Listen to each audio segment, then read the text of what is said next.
날씨가 굉장히 좋습니다.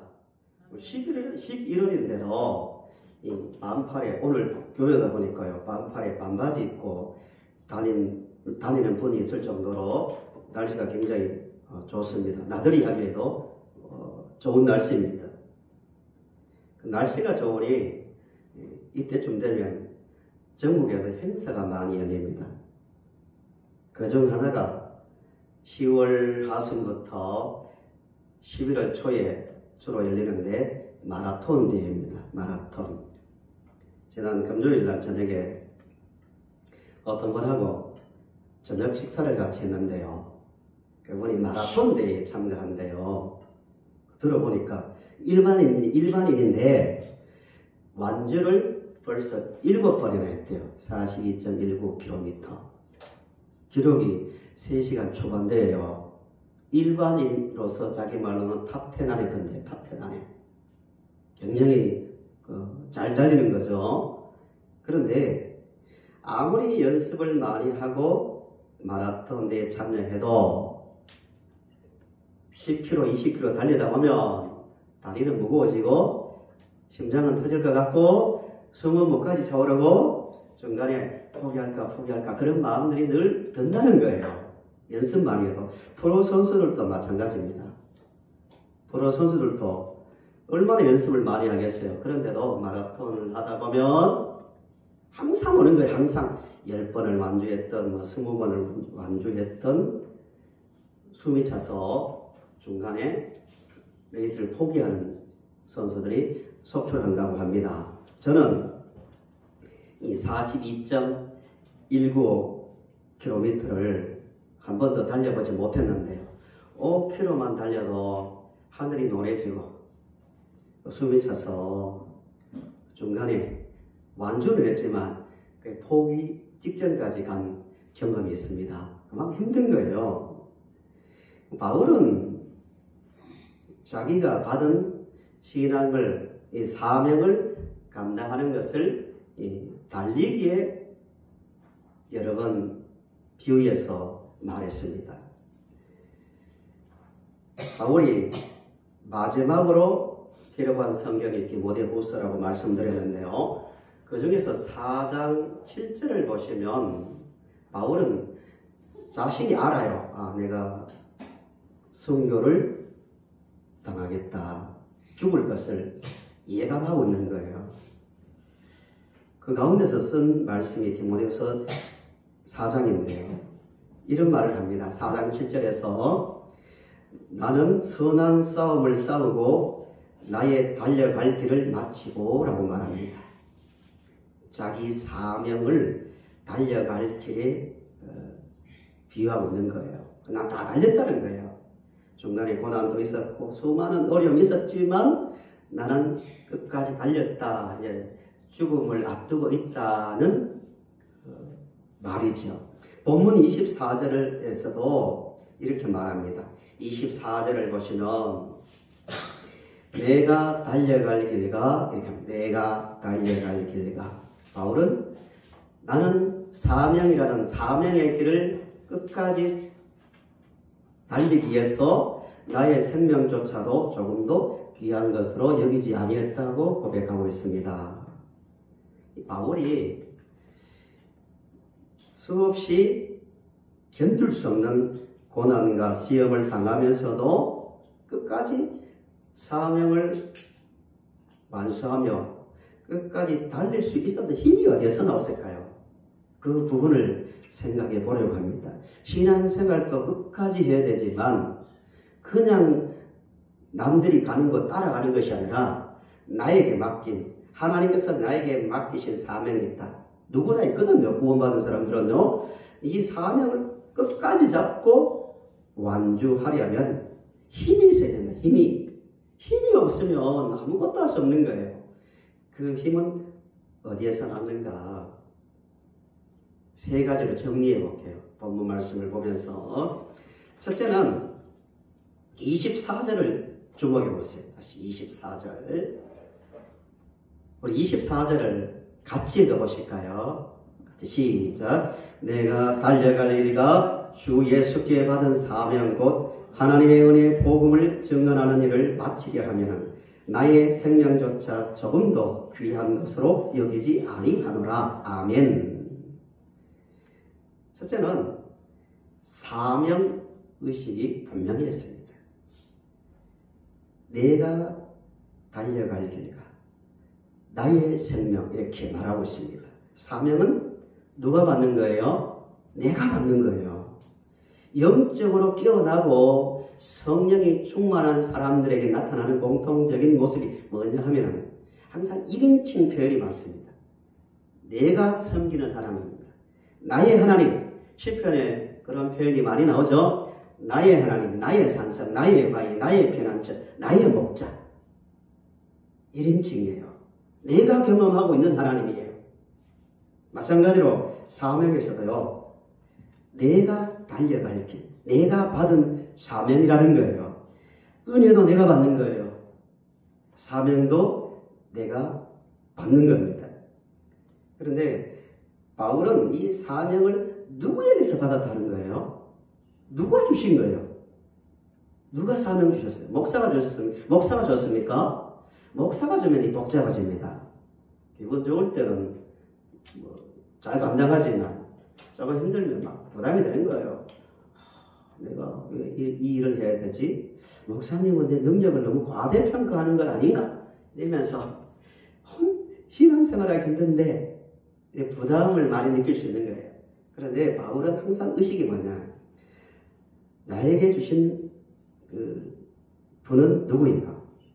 24절 보세요. 다시 24절. 내가 달려갈 길까? 누구에게 받았다고요? 주 예수께 받은 사명. 예수님으로부터 받은 사명. 28절도 보세요. 28절. 여러분은 자기를 위하여 온 양떼를 위하여 삼가라.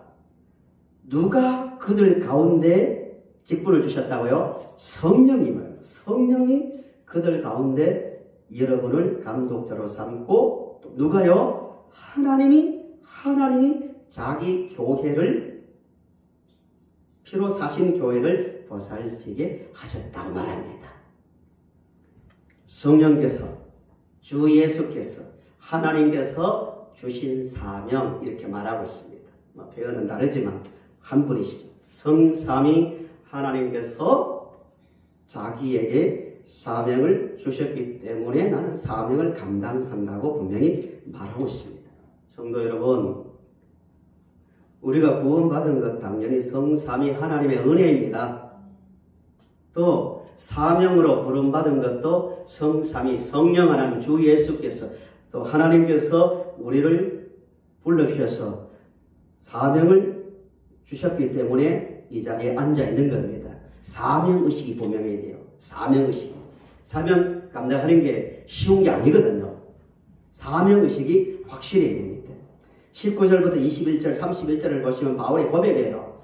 나는 여러분을 섬길 때 겸손과 눈물도 흘렸고 유대인의 관계로 인한 시험을 당했지만 나는 이 모든 것을 견디며 지금까지 걸어왔다고 분명히 말하고 있습니다. 배경을 간단하게 설명드리면요. 본문의 배경을 간단하게 설명드리면 바울이 지금 서둘러서 예루살렘으로 가고 있어요. 헬라에서 유럽에서 예루살렘으로 여러 곳을 거치며 가고 있는데 오순절 전에 도착하려고 빨리 가다 보니까 에베소에 들리지 못하는 거예요. 에베소에 들리면 좋은데 못 들리니까 밀레도라는 조그만 도시가 있어요. 사람을 보내서 에베소의 지도자들을 부릅니다. 밀레도에서 만나는 거예요. 배경이 그렇습니다. 만나서 그들에게 있어서는 그 유언과 같은 건면을 하고 있는 내용이 본문의 그 내용입니다. 다 에베소 지도자들에게 하는 말입니다. 지도자들에게 여러분 제가 에베소에 있을 때 어떻게 여러분을 섬기고 목회했는지 잘 아시죠? 과거와 현재와 미래 얘기를 다 하고 있거든요.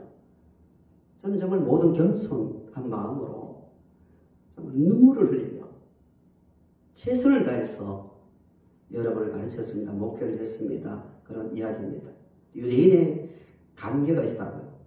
유대인들이 바울이 목회를 하면 또 전도를 하면 그 도시까지 따라와서 사람들을 선동해서 돌을 던지게 하고 또 간계로 인해서 바울을 곤란에 빠뜨렸거든요. 얼마나 힘들겠어요. 그게 없어도 목회하기가 힘드는데, 전도하기 힘드는데, 다른 도시로 도망가면, 피신하면 거기까지 따라와서 또 괴롭힙니다. 또 피신합니다.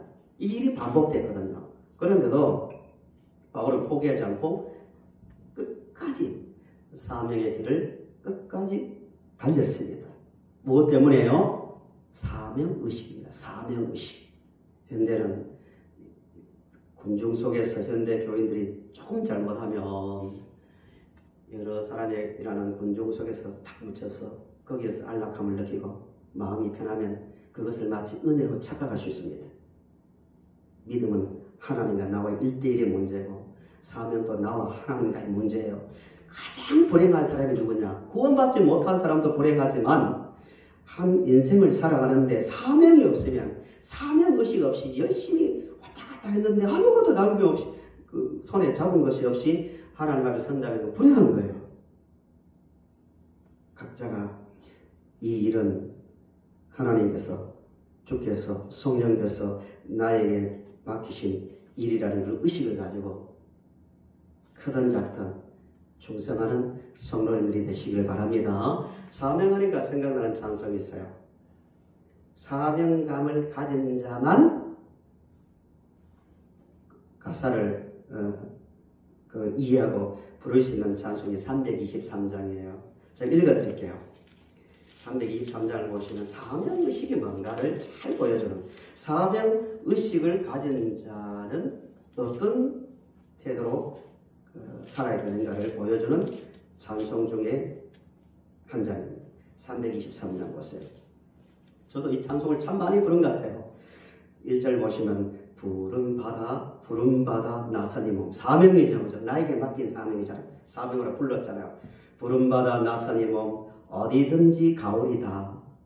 괴로우나 즐거우나 주만 따라 가오리니 어느 누가 막으리까 죽음인들 막으리까 어느 누가 막으리까 죽음인들 막으리까. 이게 바울의 고백이 아니고요. 은혜 받은, 사명을 받은 평범한 한 성도의 고백입니다. 2절 악골골짝 빈들에도, 죽음의 골짜기죠. 빈들에도 복음 들고 가오리다. 소돔 같은 거리에도 사랑 안고 찾아가서 종의 몸에 지닌 것도 아낌없이 드립니다. 3절 존귀 영광 모든 것에 주님 홀로 받으소서. 멸시천대 십자가는 제가 지고 가오리다. 이름 없이 빛도 없이 감사하며 섬기리다. 아멘입니까?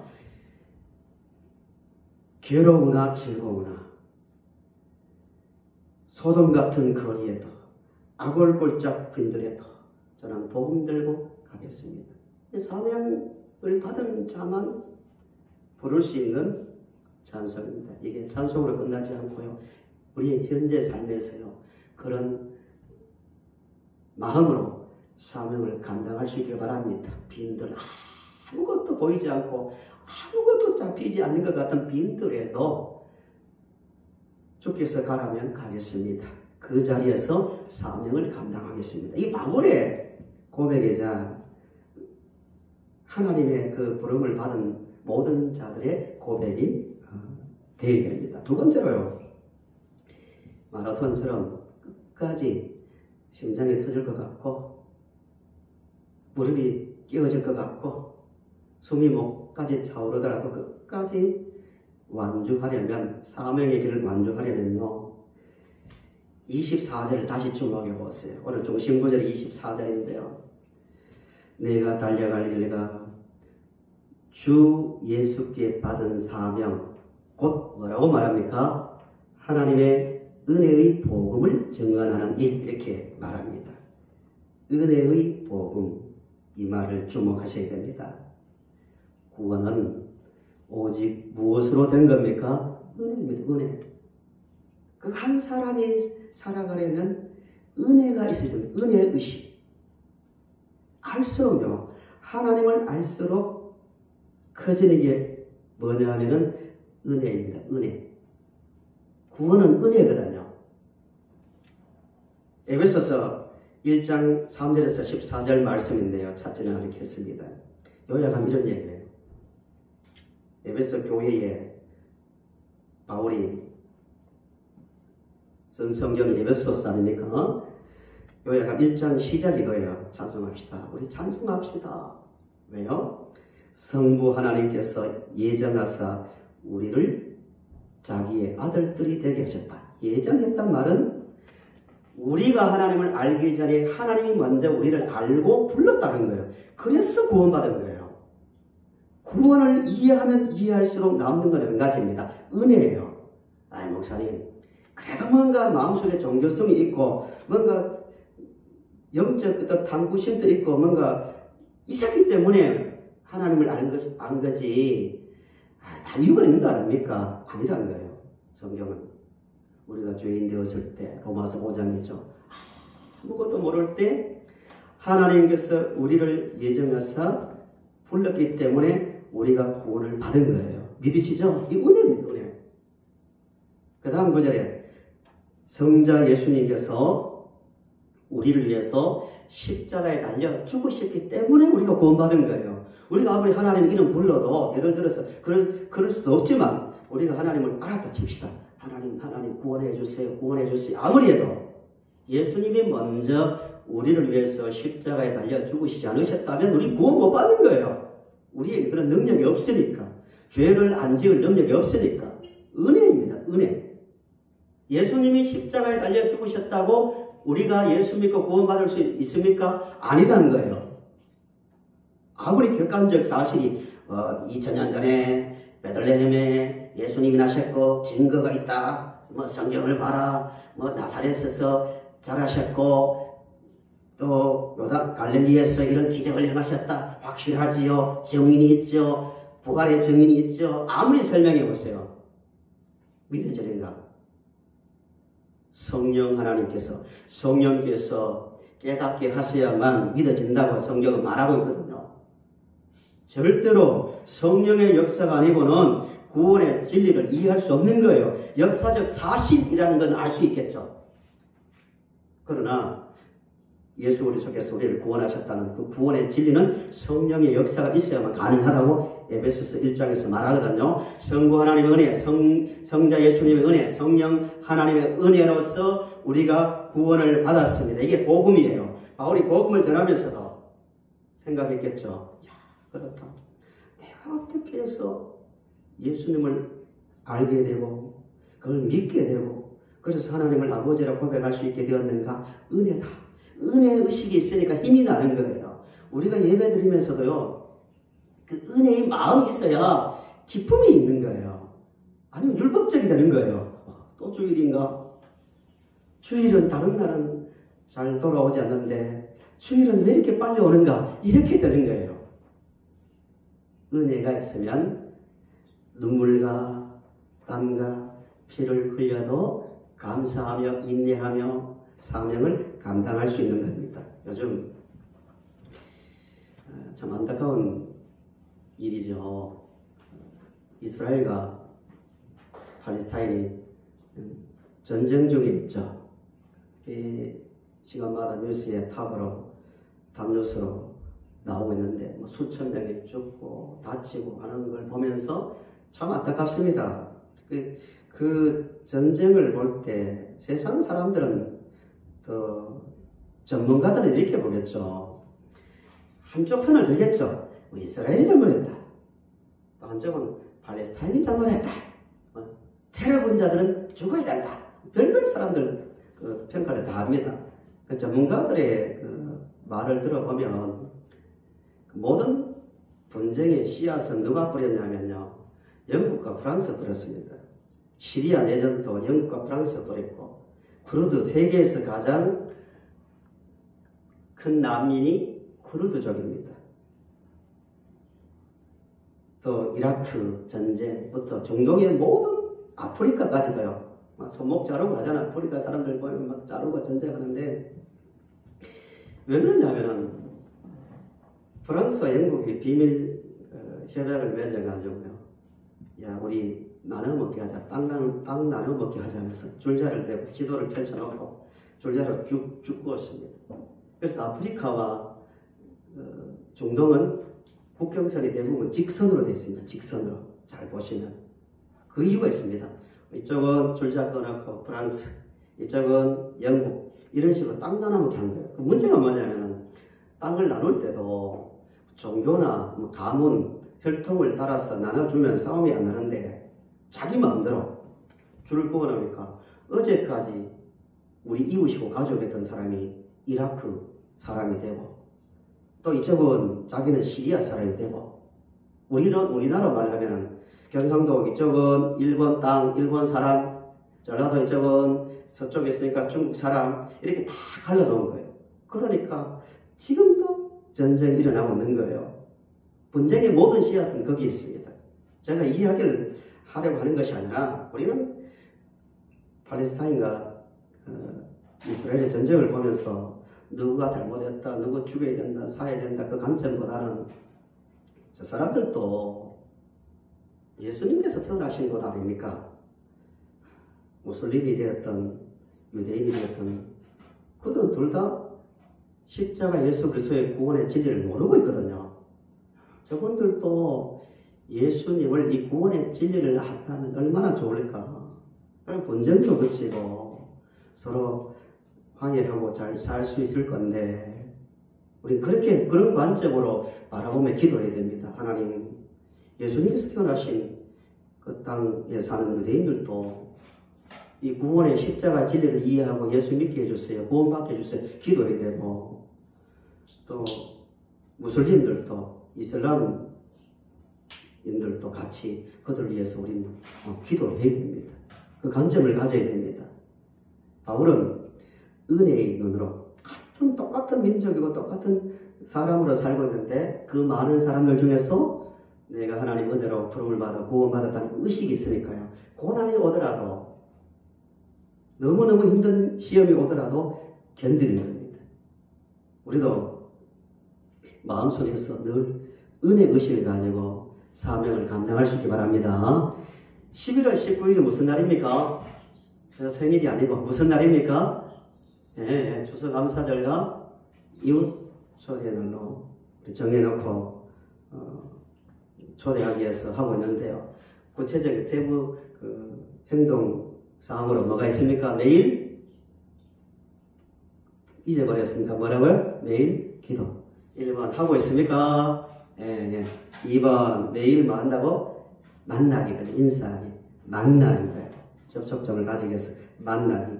그 다음에 마지막으로 초대하기입니다. 이런 일을 하는데 물론 365일 전도자로서 살아야 되지만 그들의 입장에 있어서 오게 하는 그 명분을 만들기 위해서 그 날짜를 정해놓고 하는 것 아닙니까? 이 일을 하는데 먼저 이 생각을 가지고 하자고요. 하나님 감사합니다. 나를 먼저 불러주셔서 이렇게 예수 믿게 하시고 또 나를 통해서 저분들이 예수 믿게 해주세요. 얼마나 귀하고 보람된 일입니까? 그 마음으로 이 은혜로운 일에 동참할 수 있기를 바랍니다. 마지막 세 번째는 끝까지 숨이 코까지 차오르고 심장이 터질 것 같은 그래서 포기하고 싶은 마라톤 선수처럼 수백 번 포기하고 싶은 그런 어려운 가운데 처하더라도 포기하지 않고 끝까지 사명을 감당하려면 아주 중요한 얘기입니다. 성령께서 지금 우리와 함께 하고 있음을 믿어야 됩니다. 누가 우리와 함께 한다고요? 예, 성령께서. 23절을 보세요. 23절 22절부터 볼까요? 22절 이렇게 말합니다. 보라, 이제 나는 에베소 지도자들에게 말하는 거죠. 나는 뭐에 매여? 성령에 매여 예루살렘으로 가는데 거기서 무슨 일을 당하는지 나는 알지 못한다. 그 다음에 23절에 오직 성령이 각 성에서 내게 증언하여 결박과 환난이 나를 기다린다 하시나 라고 말합니다. 바울은 알고 있거든요. 자기가 예루살렘에 들어가면 결박과 환란을 당해 나중 이야기지만 결국 그 일로 로마에 가게 되고 순교할 것을 어느 정도는 알고 있습니다. 그런데 왜 갈까요? 그거 다 머리 눈에 보이는데 왜 갈까요? 22절의 말씀대로 뭐에 매였다고요? 성령께 매였다는 거예요. 성령께 매였다고요. 원어를 그대로 옮기면 줄에 묶였다는 거예요. 줄에 묶였다고요. 마음이 성령께서 가라 하니까 나는 인간적으로 생각할 때는 가고 싶지 않아도 성령께서 가야 된다고 그 마음을 주셨기 때문에 간다는 거예요. 바울은 지금 자기와 성령께서 함께 하고 있음을 알고 있는 거예요. 그러니까 순종하는 거예요. 우리의 삶이 되어야 됩니다. 사도행전을 보시면 중요한 표현이 두 번 나와요. 딱 두 번 나오는데 그게 뭐냐면은 주께서 곁에 서서라는 주께서 곁에 서서 한번 따라 하실까요? 주께서 곁에 서서 주께서 자기 곁에 섰대요. 두 곳인데 찾아볼게요. 뒤에 장 23장 11절을 보세요. 23장 11절 이런 말씀들을 우리 확 붙들어야 돼요. 그래야 힘이 생기고 인내할 수 있습니다. 23장 10절 보세요. 그날 밤이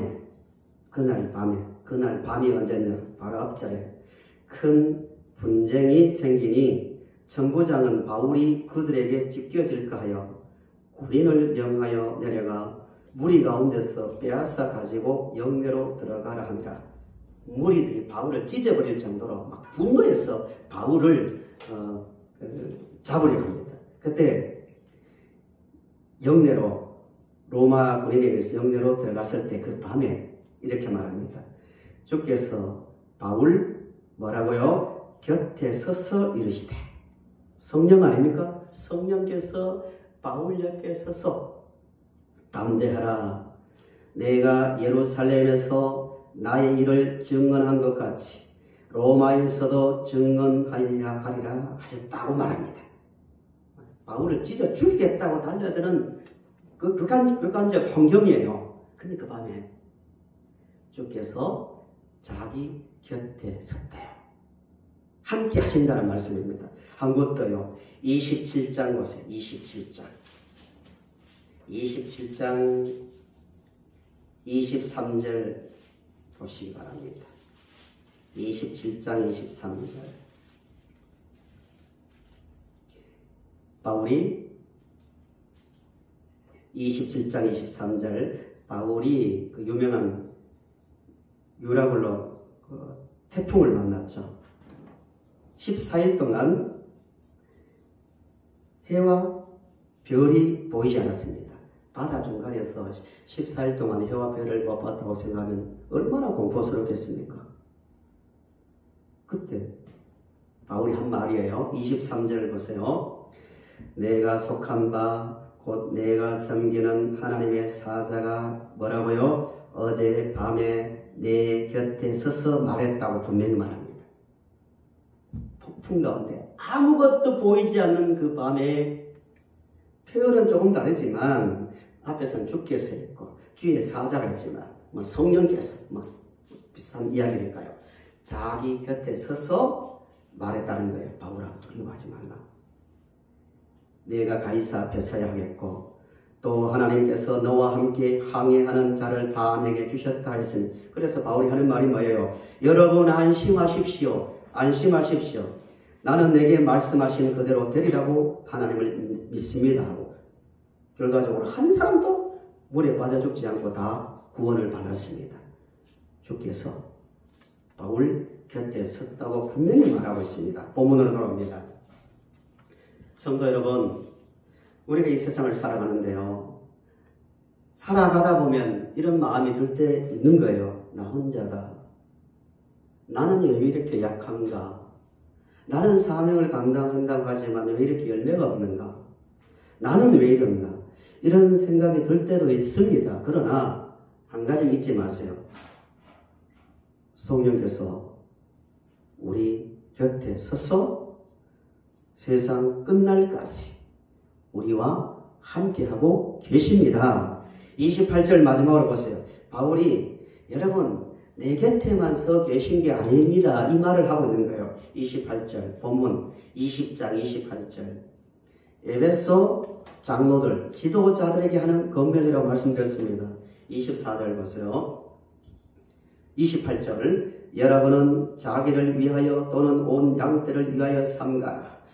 바울은 이제 에베소에 다시 들어갈 수 없으니까 교회 지도자들에게 부탁하는 거죠. 여러분들이 나를 대신해서 교회를 이끌어 가야 됩니다. 그 권면이죠. 성령이 그들 가운데 여러분을 감독자로 삼고 하나님이 자기 피로 사신 교회를 보살피게 하셨습니다.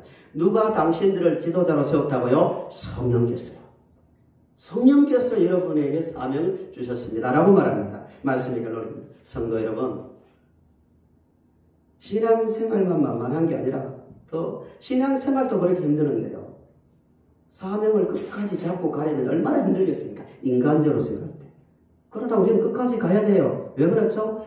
성삼위 하나님께서 나에게 맡겨진 일이니까요. 맡겨주신 일이니까요. 그리고 은혜를 생각하면서요. 그래 맞아. 내가 받은 은혜 생각해보면 아골골짝 빈들에도 복음 들고 가는 것도 아니라다고. 내 힘으로 감당할 수 없지만 성령께서 나와 함께 하신다는 그 믿음을 가지고 끝까지 앞만 바라보며 주님 가신 그 길을 걸어가며 우리를 통하여 그 가운데서 천하보다 귀한 영혼이 구원받고 교회가 아름답게 세워지고 세상이 하나님의 나라가 확장되는 그런 은혜가 있기를 간절히 바랍니다.